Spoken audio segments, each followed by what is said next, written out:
Big bad thanks to BigBadToyStore for making this possible on this collab. Check them out at the link in the description. Dragon Ball, horror, kaiju, and more. Steven's Toy Reviews. Hey there, collectors, it's going to be Steven here, and welcome to another SH MonsterArts unboxing. Over the next month or two, we're going to have quite a few of those.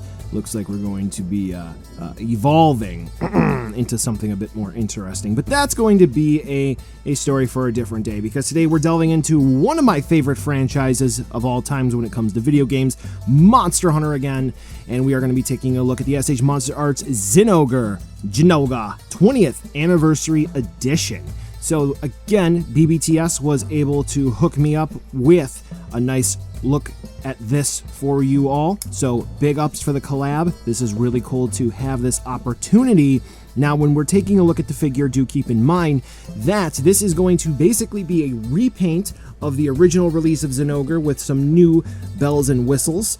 We are going to have a price tag of about $170 thereabouts, plus minus shipping, handling, and tax. So do keep that in mind. Now, when we're going to be taking a look at this figure, I do have the Shadow of Rathalos, which thankfully I did get some support for, but nevertheless, we have Zinogre here, one of my favorite monsters to hunt, and it actually won in one of the top polls in Japan for favorite monsters of all time. So the box, as always, is really killer. Taking a look at it, it's really awesome. Obviously, we're going to have some generic Monster Hunter themes to it, like some of the background, but that does blend in well with the pictures of the prototype of the figure, because we do have some embossment, we have some textile features here. I do take note that for the 20th anniversary logo, they have the Great Sword, which is the weapon that is highlighted. Great Sword, goats in the chat, let's go. So that is the front of the box. I guess the back of the box, where there is going to be like a slash mark of a monster. I don't necessarily think it's Zinogre, but nevertheless. We can see inside and take a look at our Thor pupper, and I can't really make out the details too much except for the nice pearlescent paint scheme that they have for the figure. The top and the bottom and the sides of the box are basically just going to be the continuation that we all know and love. Now, let me just make sure that we have everything synced up. All right, there we go. Now I got my trusty knife that I do need to sharpen, but nevertheless, there's going to be a story for a different day. Whoop. All right, so Zinogre here. More details at Tamashi Web. Pending on region, you will have different stickers on the box. Mine is the way that it is just because I like to, for this one, wanted to just sort of have the box a bit more neutral. So like for the US, you'll have the BNTCA, Bandai Collect information. You may have Distribuidora en Mexico. That's the Mexican retailers. So there we go. All right, so here is the exceptionally convoluted, it looks like, way to attach the lightning effects to Zinogre. Okay, so you have to specifically identify the individual strands of fur. Man, all right. Is this printed like a pamphlet? Indeed it is. They could have done front and back, but okay. So this is apparently going to be instrumental, because even if I show you how to do it on camera, doesn't matter. So once again, the big changes here are going to be obviously the paint apps, but we do have accessories.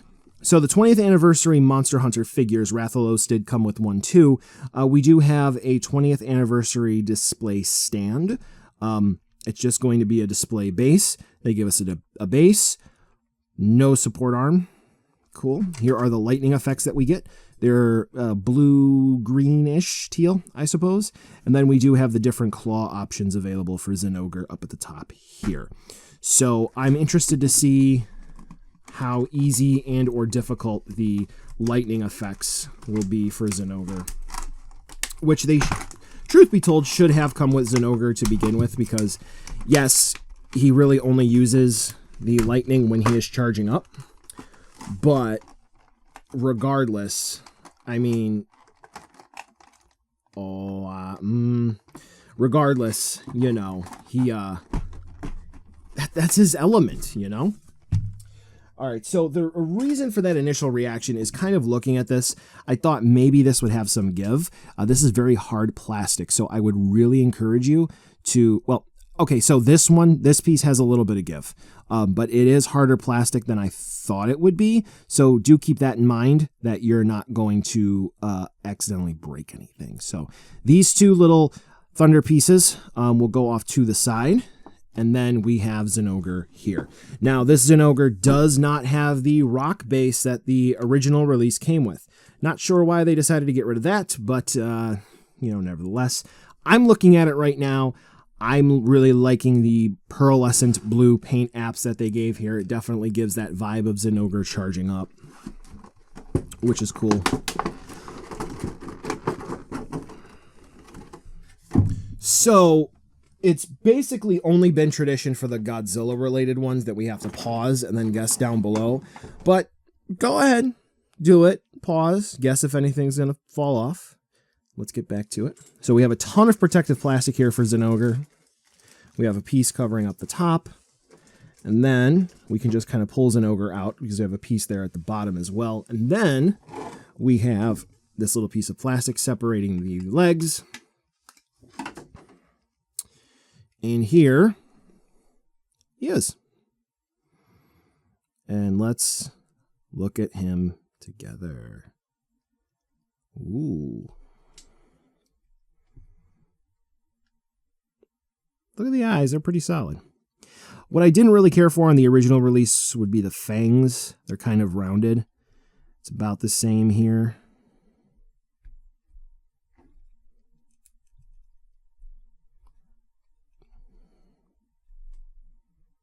I wonder why they're not doing broken parts.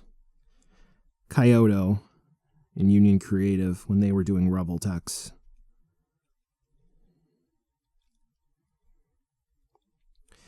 I mean, this does look really nice. You can really see in with the tufts of fur here. At the base, it does give the idea that he's charging up relatively well.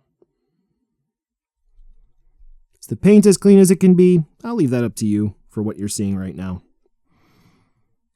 I'm mostly looking at this through my camera, which I actually don't see as well as I do in hand. There's the tail. All right, let's go through a quick pace. Whoa. Let's put him through his paces real quick for articulation. So we saw the jaw was a little resistant. But looking left, looking right. So we do get the different paw pieces because of when he's enraged, when he's not, when he's slamming his paw down, when he's not. So the shoulders, if you will, are a little bit loose, but not like overwhelmingly awful. This figure needs to get returned loose. Which it's really nice that Zinogre is on the market again for folks who missed it the first time. Which was somewhat understandable, you know. Little thing that ended in 19 was still, you know, ravaging some people and so forth. The back paws of Zinogre were pretty loose and weak on the original release, so I'm interested to see how those hold up once I put this thing through his paces. And then we'll just check the main body here real quick. All right. So, doesn't seem like anything's really falling off. I'm liking Zinogre here so far, but it's kind of hard to not like Zinogre. Not me. All right, so I'm going to fiddle around with this a bit more and work on the review. Thank you so much for watching. It is so awesome to get to do these videos. Not just working with a partner to bring these videos to you, but it's just really cool to like talk about action figures and be a nerd on camera and just have fun, isn't it? Yes. So again, thank you to BBTS for this collaboration here on getting this Zinogre unboxing and soon review up. Be sure to check them out at the link in the description. Thank you so much for watching. Be sure to click like, subscribe, and drop a comment down below. Let me know who your favorite Monster Hunter monster is. Thanks again, and I'll catch ya in the next video.